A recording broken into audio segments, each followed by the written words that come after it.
Welcome. ഇന്നൊരു പുതിയ പുസ്തകം പരിചയപ്പെടുത്താൻ ആഗ്രഹിക്കുകയാണ്. സദാം ഹിസ് റൈസ് ആൻഡ് ഫാൾ. കോൺ ഹോഗിൾ എഴുതിയ ഒരു പുസ്തകമാണ്. സദാം ഹുസൈൻ്റെ ജീവിത കഥ പറയുന്നൊരു പുസ്തകമാണ്. സദാം ഹുസൈനെക്കുറിച്ച് നാം പറയുമ്പോൾ തന്നെ ഒരു സ്വേച്ഛാധിപതിയും ദുഷ്ടമായ ആളായിട്ടാണ് പലരും ചിത്രീകരിക്കാറുള്ളത്. എന്നാൽ ഈ ജീവിതത്തിൻ്റെ പശ്ചാത്തലം ഈ പുസ്തകത്തിൽ കടന്നു പോകുമ്പോൾ എങ്ങനെയാണ് ആ ജീവിതം അങ്ങനെ ആയതെന്നും ആ ജീവിതത്തിൻ്റെ സംഭവബഹുലമായ താളുകളിലൂടെ കടന്നു പോകാൻ സാധിക്കുന്ന പുസ്തകമാണ് Saddam his rise and fall by Con Coughlin. ശരിക്കും 6 ലക്ഷത്തോളം ആളുകളെ കൊന്ന ഒരു മനുഷ്യൻ, നിഷ്ഠൂരനായ വ്യക്തിയിൽ കുർദ് വംശത്തെ വംശഹത്യ ചെയ്തയാൾ, ഉരുക്കുമുഷ്ടി കൊണ്ട് ഭരിക്കുകയും തന്നെ ഉപദ്രവിക്കാൻ ശ്രമിച്ച സംശയം നേരിൽ വന്ന എല്ലാവരെയും തീർക്കുകയും ചെയ്ത ഒരു ക്രൂരനായ ഭരണാധികാരിയാണ് സദാം എന്ന് പറയാം. സദാമിൻ്റെ ബാക്ക്ഗ്രൗണ്ടിലേക്ക് പോകേണ്ടത് വളരെ ആവശ്യമാണ്. സദാമിനെ അവസാനം US സേന പിടിക്കുന്നു, അദ്ദേഹത്തെ കഴുമരത്തിൽ കയറ്റുന്നു. കഴുമരത്തിലേക്ക് പോകുമ്പോൾ അദ്ദേഹം സധൈര്യമാണ് പോകുന്നത്. അദ്ദേഹം ഖുറാൻ വായിക്കുന്നു, അള്ളാഹു അക്ബർ എന്ന് പറയുന്നു. അതുപോലെ US അധിനിവേശം അവസാനിക്കട്ടെ എന്ന് പറയുന്നു. അവസാനമായി അദ്ദേഹം പ്രാർത്ഥിക്കുന്നു.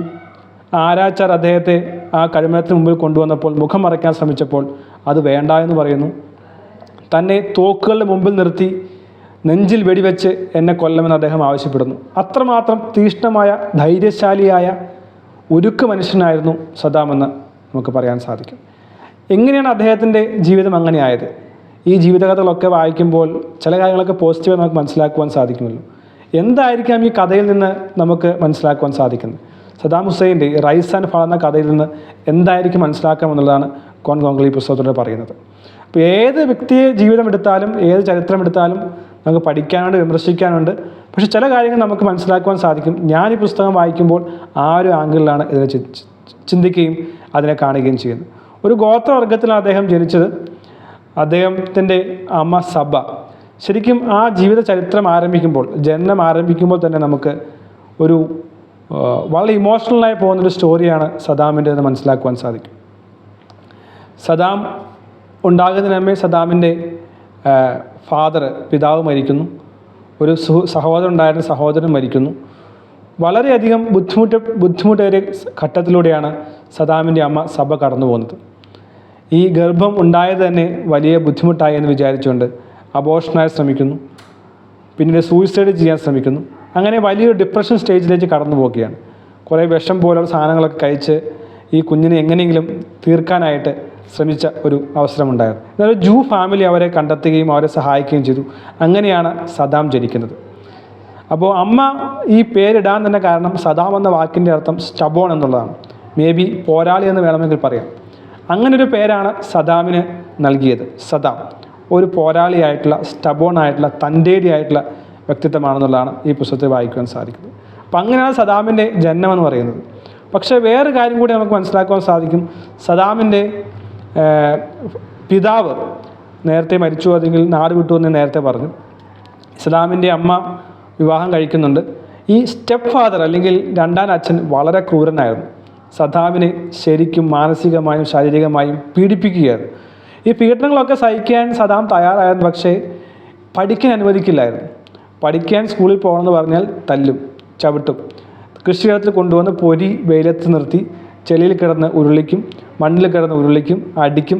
ഇങ്ങനെ ഒരു നരക തുല്യമായ ജീവിതമായിരുന്നു സദാമിനുണ്ടായിരുന്നത്. അതുകൊണ്ട് സദാം ഒരു വലിയ സ്റ്റബോണായി മാറി. 9ാമത്തെ വയസ്സിൽ വളരെ ദേഷ്യത്തോടെ കമ്പി വടിയും മറ്റു മാരകായുധങ്ങളുമായി പിതാവിനെ ഉപദ്രവിക്കാൻ ശ്രമിക്കുകയും ഒരു തൻ്റേടെ അദ്ദേഹം ബാഗ്ദാദിലേക്ക് പോവുകയാണ്. പിന്നീട് അങ്ങോട്ടുള്ള ജീവിതം സംഭവബഹുലമായിരുന്നു. ആർമിയിലേക്ക് എത്തപ്പെടണമെന്നായിരുന്നു അദ്ദേഹത്തിൻ്റെ ആഗ്രഹം. അദ്ദേഹം ആർമിയിൽ എത്തപ്പെടുന്നു. അങ്ങനെ ഓരോ ഘട്ടങ്ങളായി അദ്ദേഹം മുന്നേറുകയാണ്. ബാത്ത് പാർട്ടിയിലാണ് ജോയിൻ ചെയ്തത്. നാഷണലിസ്റ്റ് പാർട്ടിയാണ്. വെറും 300 പേർ മാത്രമുള്ള ഒരു പാർട്ടിയിലെ അംഗമായിട്ടാണ് അദ്ദേഹം ജോയിൻ ചെയ്തത്. എന്നാൽ ആ പാർട്ടിയെ വളർത്തിക്കൊണ്ടുവരികയും ഒരു വലിയ ഒരു സംഭവബഹുലമായ ജീവിതം കാഴ്ചവെക്കാനും സദാമിന് സാധിച്ചു. സദാം പിന്നീട് ഉയരങ്ങളിലേക്ക് കയറി വരികയും അവിടുത്തെ രാഷ്ട്രതലവനായ ഖാസിമിനെ കൊല്ലാൻ ശ്രമിക്കുന്നു. അദ്ദേഹം ആവേശം മൂത്ത് നേരത്തെ കൊല്ലാൻ ശ്രമിച്ചുകൊണ്ട് അത് സാധിക്കുന്നില്ല. അദ്ദേഹത്തിൻ്റെ കൂടെ ഉണ്ടായിരുന്ന എല്ലാവരെയും പിടിക്കുന്നു. പക്ഷേ സിറിയയിലേക്കും ഈജിപ്തിലേക്കുമെല്ലാം സദാം പലായനം ചെയ്തുകൊണ്ട് അവിടെ അഭയം പ്രാപിച്ച് രക്ഷപ്പെടുന്നു.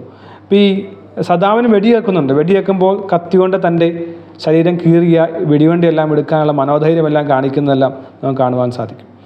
വളരെ ശക്തമായ ഇരുമ്പ് പോലെയുള്ള മനസ്സാർജിക്കുവാനായിട്ട് സദാമിന് സാധിച്ചു എന്നുള്ളതാണ്. പിന്നീട് എണ്ണക്കിണറുകളെ നാഷണലൈസ് ചെയ്യുക എന്നുള്ള ശക്തമായ തീരുമാനമെടുക്കുന്നു. അങ്ങനെ ഇറാഖിലേക്ക് ധാരാളം പണം വരുന്നു, പണം കുമിഞ്ഞുകൂടുന്നു. ഈ പണമെല്ലാം ഉപയോഗിച്ച് അദ്ദേഹം കുറേ കാര്യങ്ങൾ ചെയ്യുന്നുണ്ട്. അദ്ദേഹം എഡ്യൂക്കേഷന് വേണ്ടിയും ഹെൽത്തിന് വേണ്ടിയും ആർമി ബിൽഡ് ചെയ്യാനുമെല്ലാം ധാരാളം പണം ഉപയോഗിക്കുന്നു. അങ്ങനെ രാജ്യത്തെ ശക്തമായ ഒരു രാജ്യമാക്കി മാറ്റുവാൻ ശ്രമിക്കുകയാണ്. അപ്പോൾ ഒരു വശത്ത് വളരെ മോശമായ കാര്യങ്ങൾ, കുർദ് വംശത്തെ കൊല ചെയ്യുന്ന ഒരു മനുഷ്യനെ കാണുവാൻ സാധിക്കും. അമേരിക്കൻ അധിനിവേശത്തിന് എതിരെ പോരാടുന്ന ഒരു മനുഷ്യനെ കാണുവാൻ സാധിക്കും. ഒപ്പം തന്നെ സ്വച്ഛാധിപതിയായി തന്നെ ഉപദ്രവിച്ച ആളുകളെ താൻ സംശയത്തോടെ കണ്ട, തന്നെ വഞ്ചിച്ച എല്ലാ ആളുകളെയും എണ്ണി കൊല ചെയ്യുന്ന സദാമിനെ കാണുവാൻ സാധിക്കും. ഏറ്റവും ആദ്യം അദ്ദേഹം രാജ്യത്ത് മുഖ്യനായപ്പോൾ ചെയ്ത് തന്നെ വഞ്ചിച്ച, തനിക്കെതിരെ ചാരപ്രവൃത്തി ചെയ്ത ആളുകളെല്ലാം നിരത്തി നിർത്തി കൊല്ലുന്ന പ്രവൃത്തിയാണ് ചെയ്തത്. പക്ഷെ അദ്ദേഹത്തിൻ്റെ മകൻ വളരെ മോശം ഒരു വ്യക്തിത്വമായി മാറുകയായിരുന്നു. ഡബിൾ എന്ന് പറയുന്നൊരു സിനിമയെല്ലാം ഉണ്ട്, അതിനകത്തേക്കെല്ലാം കാണുവാനായിട്ട് സാധിക്കും. അപ്പോൾ പക്ഷേ ഒരു പൊതുവായ കാര്യം നാം പറഞ്ഞു കേൾക്കുന്നത്, ഇറാഖിലെ ആളുകൾക്കും കുട്ടികൾക്കുമെല്ലാം സദാം ഹുസൈൻ ഒരു ദൈവമായിരുന്നു, വളരെ ആരാധനയോടെ കണ്ട ആളാണെന്നെല്ലാം പറയുന്നുണ്ട്.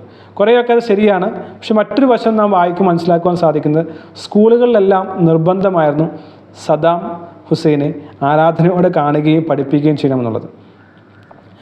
ആമു അല്ലെങ്കിൽ അമ്മാവൻ എന്നാണ് സദാമിനെ കുട്ടികൾ വിളിച്ചുകൊണ്ടിരുന്നത്. അപ്പോൾ കുട്ടികളോട് അധ്യാപകർ ചോദിക്കും, ഇന്ന് വീട്ടിൽ എന്താണ് പറഞ്ഞത്? ആമുവിനെക്കുറിച്ച് അമ്മാവനെക്കുറിച്ച് എന്തെങ്കിലും പറഞ്ഞോ? മോശമായി ആരെങ്കിലും പറഞ്ഞിട്ടുണ്ടെങ്കിൽ അവരെ കൊല്ലുക വരെ ചെയ്യുന്ന സംഭവങ്ങൾ ഉണ്ടായിട്ടുണ്ട്. അപ്പം അങ്ങനെ ഒരു അമ്മാവൻ ആമു എന്ന് പറയുന്ന പേരിൽ അദ്ദേഹത്തെ പുകഴ്ത്തിക്കൊണ്ട് കുറേ കാര്യങ്ങൾ ചെറുപ്പം മുതലേ വിദ്യാഭ്യാസത്തിൽ പഠിച്ചതുകൊണ്ടും ചിലപ്പോൾ മനുഷ്യൻ്റെ മനസ്സിൽ ആരാധന ഉണ്ടായിട്ടുണ്ടാകാം. ശരിയാ തെറ്റാണോ എന്നും പറയുവാൻ എനിക്ക് കഴിയുന്നില്ലെങ്കിലും തീർച്ചയായും ഈ അനുഭവ പാഠങ്ങൾ നമ്മെ ഒത്തിരി കാര്യങ്ങൾ പഠിപ്പിക്കുന്നുണ്ട്. ഇപ്പോൾ ഒരു കാര്യം പറയാനാണ് ഞാൻ ഈ കഥയെല്ലാം പറഞ്ഞത്.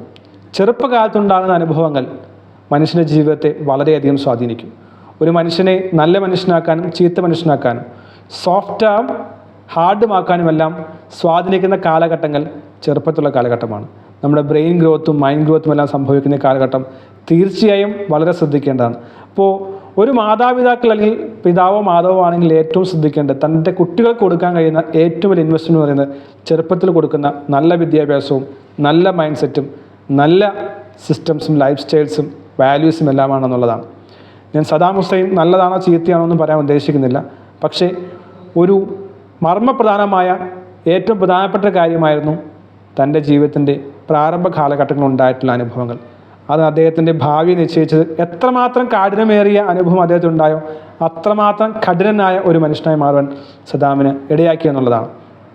അപ്പോൾ ആ ഒരു കഴിവിനെ പോസിറ്റീവായി നാം ചെയ്യുന്നുവെങ്കിൽ എത്രമാത്രം മാറ്റമായിരിക്കും നമ്മുടെ ജീവിതത്തിൽ ഉണ്ടാകുന്നതെന്ന് ചിന്തിക്കാൻ മാത്രമായി ഈ പുസ്തകം ഉപയോഗിക്കുക. Saddam his rise and fall by Con Coughlin തീർച്ചയായും വായിക്കുക. നല്ല വായനാനുഭവം നേരുന്നു. All the best.